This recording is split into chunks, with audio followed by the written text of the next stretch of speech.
मैं डॉक्टर लोकेश कुमार झा, सहायक प्राचार्य अंशकालीन साहित्य विभाग, धर्म समाज संस्कृत महाविद्यालय मुजफ्फरपुर।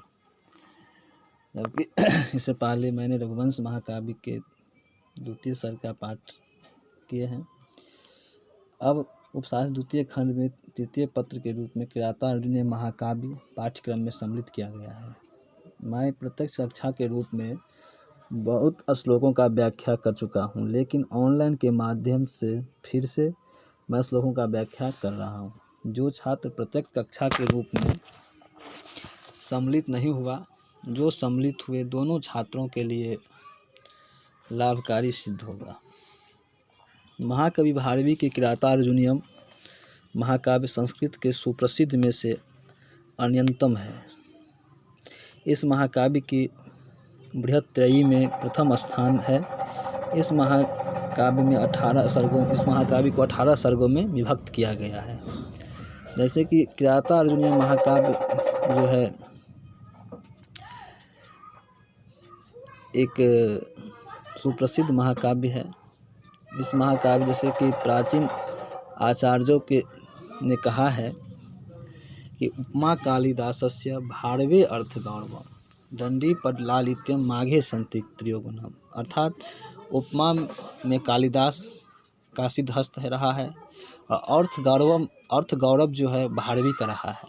पद लालित्य जो है दंडी का है। ये तीनों की दृष्टि में माघ को श्रेष्ठ कवि है, क्योंकि माघ के प्रति प्राचीन पंडितों की यही सम्मति अनेक आलोचकों की दृष्टि से भी पक्षतापूर्ण रहा है, क्योंकि उन्हें कालिदास की मनोहारिणी उपमा एवं भारवी के अर्थ गौरव से भी भरी ललित पदावली का दर्शन माघ के रचना में शिशुपाल वध में बहुत कम मिलता है।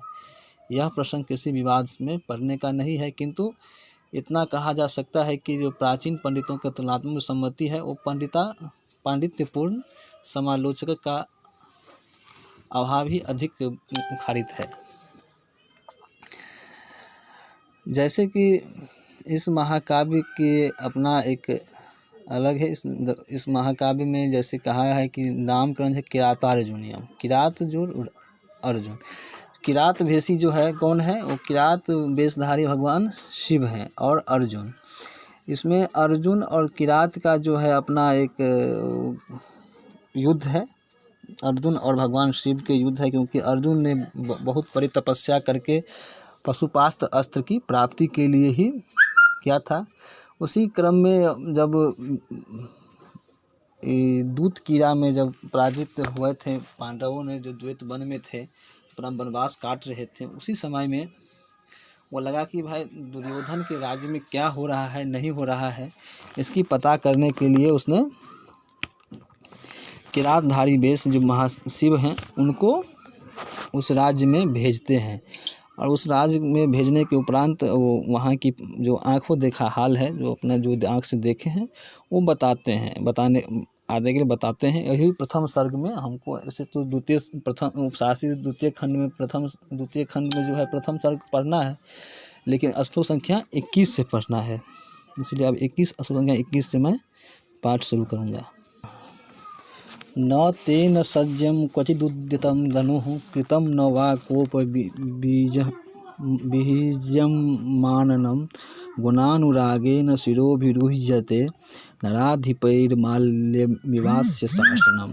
न तेन क्वचिद् सज्जः धनुः उद्यतं न वा आनन कोपबीजहमं कृतं गुणानुरागेण नराधिपैः अस्य शासन माल्यामिव शिरोभिरुह्यते। न तेन सुयोधन मतलब दुर्योधन क्वचित कुत्रापि कहीं भी सज्ज धनु हो, प्रत्यंचा या डोरी पर चढ़ा हुआ धनुष, उद्यतम उठाया गया। कहते हैं सुयोधन न तो कहीं प्रत्यंचाबद्ध धनुष उठाया अथवा हुआ धनुष, अद्यतनु मतलब उठाया गया, न वा अथवा नहीं।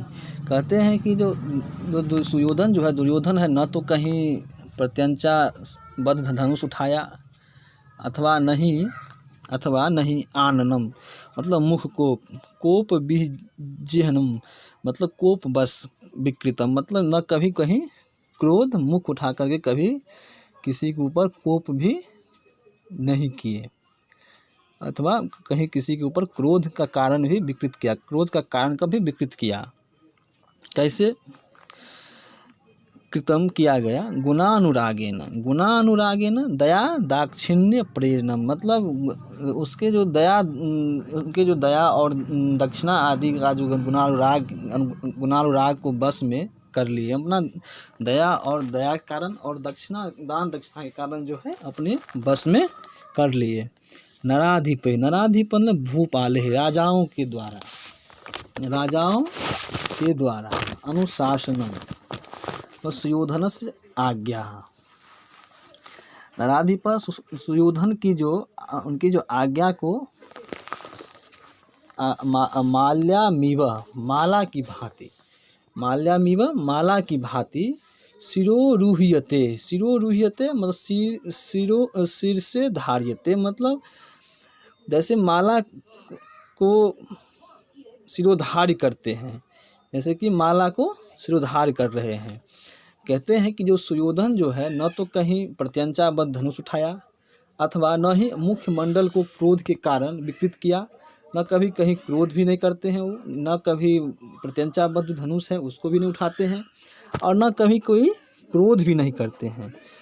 उसकी जो दया और दाक्षिण्य आदि जो गुण हैं, गुणानुराग है के बस में, मतलब अपने दया और दक्षिणा आदि के जो करने देने से या करने से अपना जो गुणों को जो प्रकट करते हैं गुणानुराग के बस में, अपने गुणानुराग अपने गुण के अनुरूप जो है अपने गुण से जो है किसी सभी राजाओं नृपों को उसके बस में, अपने बस में उनकी आज्ञा को जो राजाओं जो हैं उनकी आज्ञा को जैसे माला को शिरोधार्य करते हैं उसी तरह उनकी आज्ञा को शिरोधार्य करते हैं।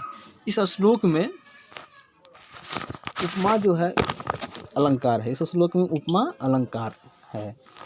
तो इस पहला श्लोक जो है उस श्लोक में हमने देखा कि सुयोधन जो है कैसे उनका राज्य जो है राज चलाते हैं, उस राज्य जो चलाते हैं वो उस राज्य में को जब बनेचर को भेजे थे, भगवान शिव को जो भेजे हैं युधिष्ठिर ने, वो युधिष्ठिर को संवाद कहते हैं, जैसे कि हम लोग पहले से सुनते आ रहे हैं, जैसे कि बहुत सारे बात कहे हैं उसने, बनेचर ने द्वैत वन में आकर युधिष्ठिर को महाराजा युधिष्ठिर को कहे हैं। उसी तरह कहे हैं कि जब दुर्योधन जो है अपना जो कार्य जो कर रहे हैं उनसे जनता कैसे खुश है, सो जनता को कैसे वो सेवा कर रहे हैं, उसी के बारे में वो कह रहे हैं कि कहते हैं न कभी धनुष उठाते हैं, धनुष को प्रत्यंचा चढ़ाते हैं, न कभी क्रोध करते हैं, और अपना जो गुणानुराग है अपने गुणों से जो है दया दक्षिणा आदि से जो है राजाओं को अपने बस में कर रहे हैं। कैसे कर रहे हैं, जैसे कि लगता है शिरोरुह्यते मतलब शिरोधार्य कर रहे हैं, उनके आदेश को जो है माथा लगा दी जाती है, शिरोधार्य करते हैं अपने माथे पर, उनको उनके आदेश को धारण करते हैं। इसी तरह अब अगले श्लोक की व्याख्या मैं फिर कल करूँगा।